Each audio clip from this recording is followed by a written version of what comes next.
బేసిక్గా ఇప్పుడు ఎందుకు ఆంధ్రప్రదేశ్ ప్రభుత్వం నీటి ఎద్దడున్న సందర్భంలో కూడా ఒకవైపున వ్యవసాయానికి, ఒకవైపు రైతులు ఇబ్బంది పడుతూ ఉంటే పంట రెండు పేపర్స్ వచ్చినప్పుడు, రెండవది తాగునీటి అవసరం ఉన్నప్పుడు అయినా కూడా కరెంటు ఉత్పత్తి చేస్తూ ఉన్నారంటే దీనికి ప్రధాన కారణం అలుసు.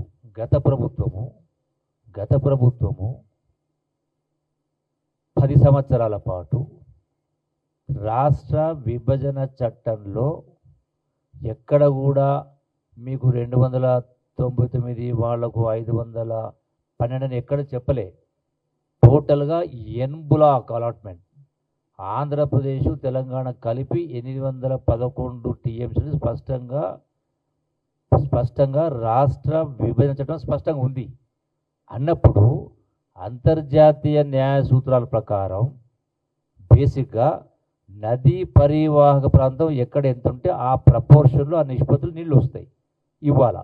అంటే 69% తెలంగాణ రాష్ట్రంలో కృష్ణా నీటి పరివాహక ప్రాంతం ఉంది కాబట్టి, మిగతా 31% ఆంధ్రాలో ఉంది కాబట్టి 69% 31% తీసుకోవాలా. ఎప్పుడైతే రాష్ట్ర ప్రభుత్వ విభజనలో స్పష్టంగా ఉన్నప్పుడు గత ప్రభుత్వం 10 సంవత్సరాల పాటు వీళ్ళు 299కి సంతకాలు పెట్టిండ్రు. ఆనాడున్న కేసీఆర్ కానీ, ఆనాడున్న ఇరిగేషన్ మంత్రి కానీ స్పష్టంగా 10 సంవత్సరాల పాటు అంటే లేని హక్కును వాళ్ళకు కల్పించేటువంటి ప్రయత్నం చేసిండ్రు.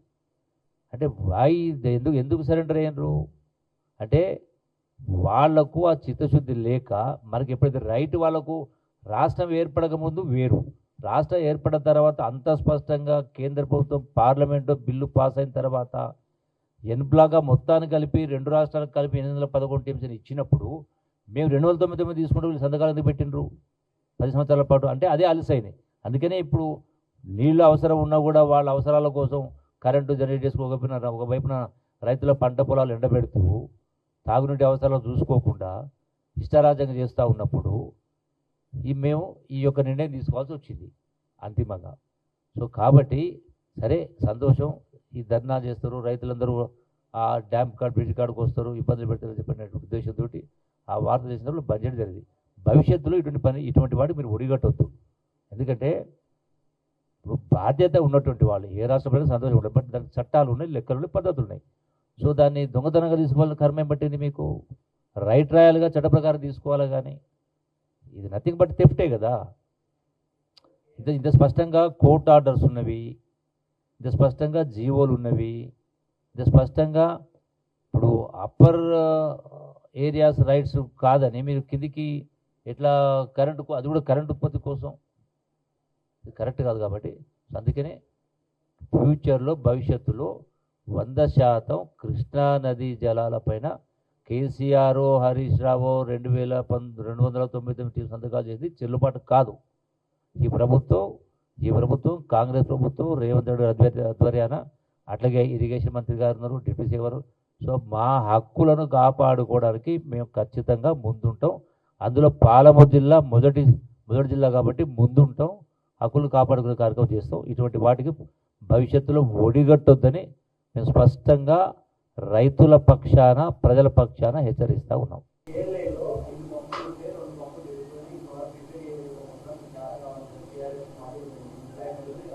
ఇప్పుడు ఈ సబ్జెక్టు దీన్ని కన్ఫైన్ చేద్దాం. మిగతా వాటి అంశాలకు వచ్చినప్పుడు ఎవరి వల్ల అయింది అది? ఎవరి వల్ల? ఇప్పుడు అక్కడ మిషన్ భగీరథ పంపులు ఉన్న కారణంగా వాటిని సరిచేయాలంటే వాళ్ళ ప్రభుత్వంలో ఉన్న 3 సంవత్సరాలు వాళ్ళు చేయలే. ఈ 2 సంవత్సరాలు చేద్దామంటే తాగునీరు మొత్తం బంద్ అయిపోతుంది, కంప్లీట్ పంపులు బంద్ చేయాల్సి వస్తుంది. వాటిని రెస్టోర్ చేయాలంటే కంప్లీట్గా సర్జిపూలు పంపు హౌస్ను మొత్తం క్లియర్ చేసి, వాటర్ బెయిల్అవుట్ చేసి, మోటార్లు మొత్తం తీసి చేయాల్సి వస్తుంది. చేస్తే ఇటు రైతులకు తాగునీరు రైతులకు పొలాలకు నీళ్ళు రావు, తాగడానికి నీళ్ళు రావు. అందుకని చేయలేకపోతాం. అందుకని దానికి ఆల్టర్నేటివ్గా ఈ ప్రభుత్వం వచ్చిన తర్వాత ఆల్టర్నేట్గా మిషన్ భగీరథకు వేరే అరేంజ్మెంట్ చేయడం జరిగింది. అది ఫైనల్ స్టేజ్కి వచ్చింది. అది కంప్లీట్ కాగానే ఈ సమ్మర్లోనే ప్యారలల్గా ఆ యొక్క పాలమూరు దాని ద్వారా, ఆ పంపుల ద్వారా నార్లాపూర్ రిజర్వాయర్ నింపి ఆ స్లూస్ ద్వారా ఏలూరుకు వాటర్ ఓపెన్గా బై గ్రావిటీ చేసిన తర్వాత అప్పుడు ఈ కలవకుర్తి మోటార్ల పంపుల వ్యవసాయానికి కానీ దాని అవసరం ఉండదు. కాబట్టి దాన్ని ఈ సంవత్సరం రెస్టోర్ చేస్తాం, ఆప్షన్ లేక. అంతే తప్ప అసలు ఆరోపణ చేయడానికి కూడా అంటే అందుకనే నకల్ మారనేకి చేసి అకల్ రైనా అంటారు. నువ్వు ఆరోపణ చేయడం అర్థం ఉండాలి కదా, దానికి కారణం వాళ్ళే కదా. Okay, thank you.